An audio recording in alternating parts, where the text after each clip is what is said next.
Good morning, amigos, from one of the new 7 wonders of the world, Chichen Izta. We have once again partnered with Amigo Tours. We'll link all the information below for this tour. It operates out of Merida and Cancun. Today we're talking all about whether this place is worth the trip, worth the visit if you're in the Yucatan area. We have heard lots about Chichen Izta. It's a very well-known place here in Mexico, so let's do this.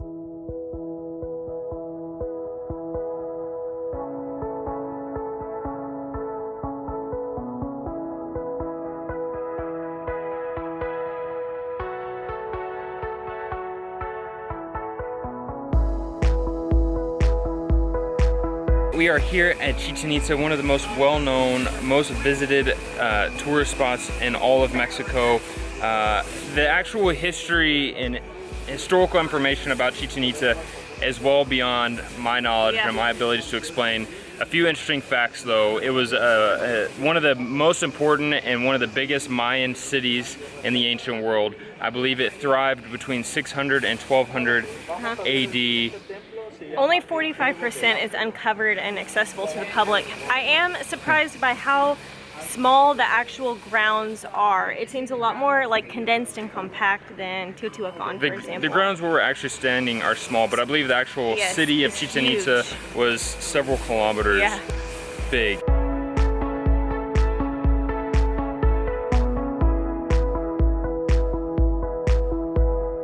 Important to note before we go any further, much of the ruins, much of the site was not found like we are seeing. It wasn't just perfectly stone with no grass or roots around it. It was found covered, similar to the Great Pyramid of Cholula or in Cholula, or both. It was completely covered. It's been excavated. They've been working on it beginning around in the 1800s, I believe, are when some of the real restoration and excavation began to take place. So it is on one part sad, because I'm sure some of it has definitely been changed, but on the other part, it does give you the feeling of just like you're seeing it, just like you're in 600 AD.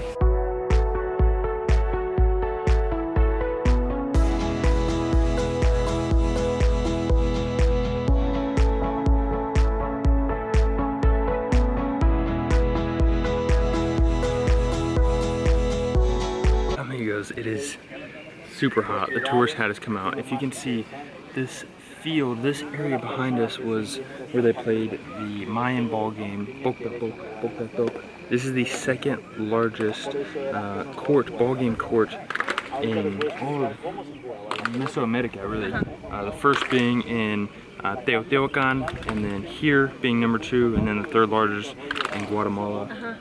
If you remember our video from the other game, I'm just imagining hundreds of years ago, thousands of years ago, people playing this game. That hoop is so high.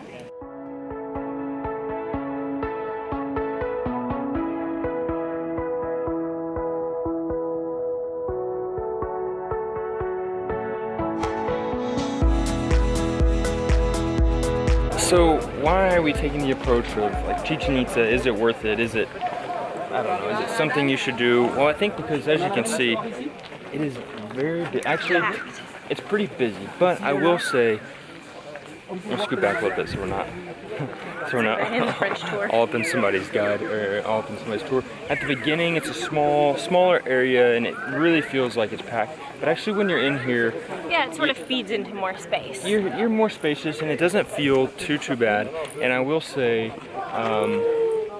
it's always a pleasure, always a treat to get to know the history of Mexico. I think it's one of the most important things. Like, if you're in Mexico, to really understand Mexico, you have to begin to attempt to understand the history. And seeing archaeological sites has a way of bringing everything together. And I think we've talked about this.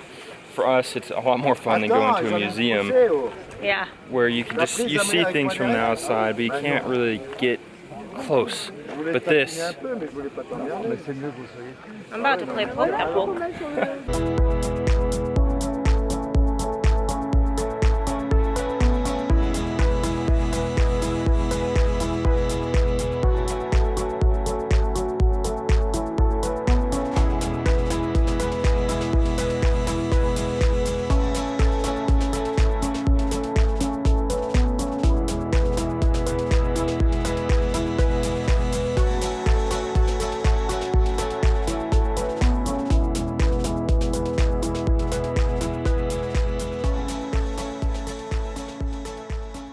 always one fascinating thing to me is how intentional the Mayans were in the way they constructed things. Brilliant. Brilliant. The precision, the accuracy, the astrology, the work with the stars, like sewage systems we've learned about, an extremely well advanced culture and civilization that it's like we're just sitting over here on Facebook and YouTube and Mayans are saving the world. saving the world thousands of years ago. It really truly is mind-blowing and makes me feel quite lazy and stupid, actually. Mayan blowing. Okay. Well, there goes our subscribers. See you guys later. Maybe Vine will come back around again and we'll give that a shot.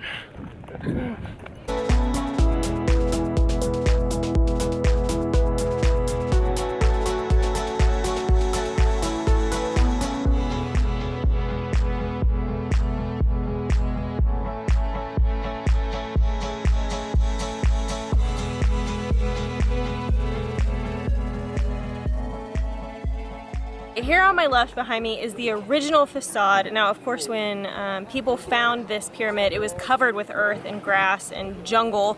But when they uncovered it, this is precisely what they found. This side has not been restored, renewed, anything like that. To my right behind me, you can tell this is what the renovated style looks like, which is very interesting. Greg and I were talking off camera about this exact thing, and I was comparing it to the Mayan site in Tulum, which looked a lot more like this on my left. So now it's all starting to make sense. Side note, this is a piece of wood right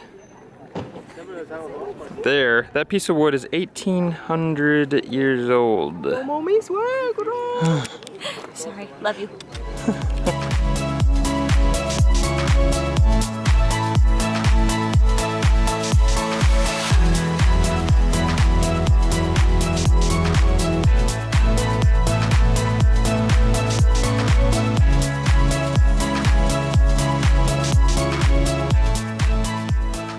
I'm trying to imagine what it would be like to stumble upon a site like this. Imagine it was still in the jungle, still completely covered, because it's like, even in a spot like this, it's pretty crazy.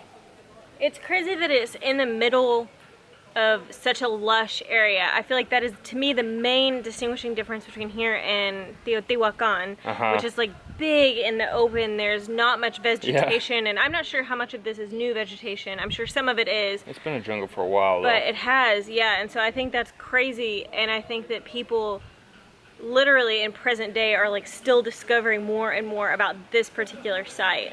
I do find it interesting, though. I feel like I've heard different guides say, and if you read online, like it was discovered in this year or found in this year, but I mean, it wasn't discovered, it was built in a certain year and then rediscovered. I feel like rediscovered is a more appropriate, and it's even, it was commented upon our first Merida video. Like if you read online, it says Merida was founded in 1502 or 1542. But it was founded way before that. It's founded by the Spanish. So it's just a curious thing. But the amount of information they're still uncovering about these ancient civilizations, literally uncovering, is fascinating.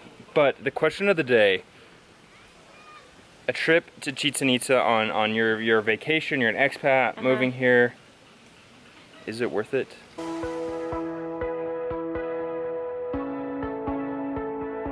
Sorry, I went full Ryan Seacrest with that break and suspense there for you.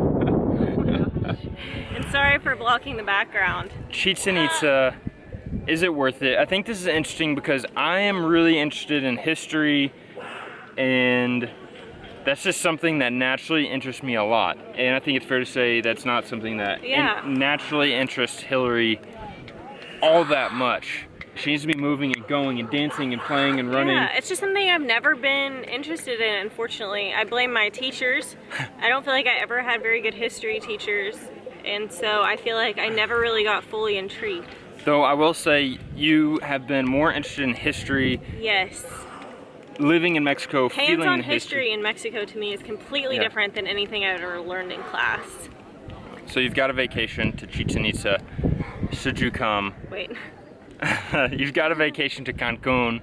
to Merida to Tulum, should you visit one of the most important Mayan ruins, one of the most important Mayan archaeological sites here in Yucatan? This is hard. This is hard for me to say. I personally feel like this particular site feels very unauthentic, if that's a word, very tainted by tourism and the restoration that has taken place on this particular site. There are thousands of people here. And while I don't let that taint the experience, it's hard to go, filming this, we had to choose a huge grassy area so that we're not offered souvenirs, people talking, people listening to the echo of their claps. It is very, very busy. That said, also the restoration to me sort of takes away the site in Tulum. I feel like seems more authentic in that it hasn't been touched. The stones still looked as when the Mayas built them, and here there's been a massive restoration that has had to take place, I believe, but it's really hard to tell behind me. I believe part of this is original and part of it has been completely redone and restored, and I think the difference is clear. So for those two things, the way overdoing it of the souvenir options, I believe there are 800 vendors in here. To me, I'm having trouble plugging in and really feeling this entire experience as authentically as possible. As opposed to maybe like we went to one in Querétaro, outside of Querétaro, it wasn't a tourist.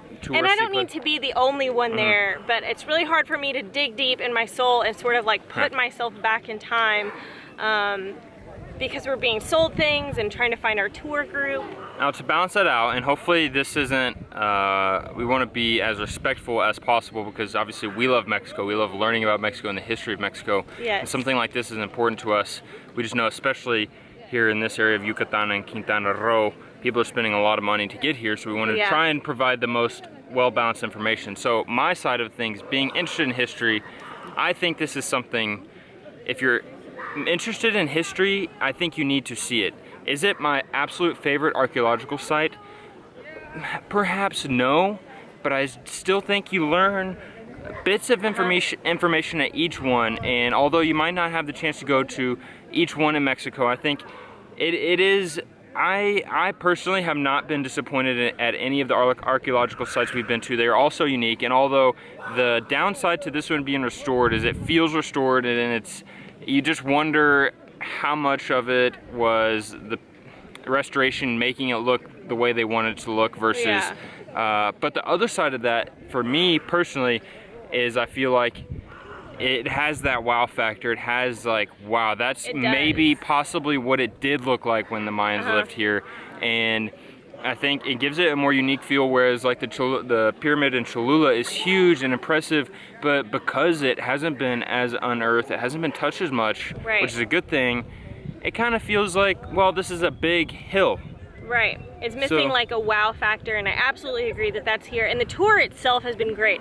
I like learning interesting bits and pieces, but that is also an interesting point. I've heard several different tour groups with several different renditions of the stories, which is so interesting and cool, and that makes me thankful that it's busy, because depending which tour these people are here with today, really your story will change. Yeah, but that all makes it part of the interesting to me. To sum it up, Chichen Itza, should you come? Personally, I think if history is not something you're super interested in, if let's be honest, if you really don't want to dig deep into the history and culture of Mexico, you just want to sit on the beach, you just want to enjoy your honeymoon, I think you can miss it. If you're mildly interested in history, if you do want to dig deep into the history of Mexico, the culture of Mexico, like we are trying to do, then you have to do it. And even if it is touristy, even if it's the biggest centro comercial in the Yucatan with 800 stands, even beyond that, I mean, I think it's important for us to have the ability to look past the tourists, look past the stands, and just appreciate the history of what is here. I'm getting one of those Jaguar. We need to get in some shade. I hope that was helpful. Comment below, let us know what you think. Yeah, have you guys been here? Have you been? Do you think it's worth it? We're just trying to share our perspective, and hopefully we were able to do that in a respectful environment. informative way. With some good jokes. Oh God.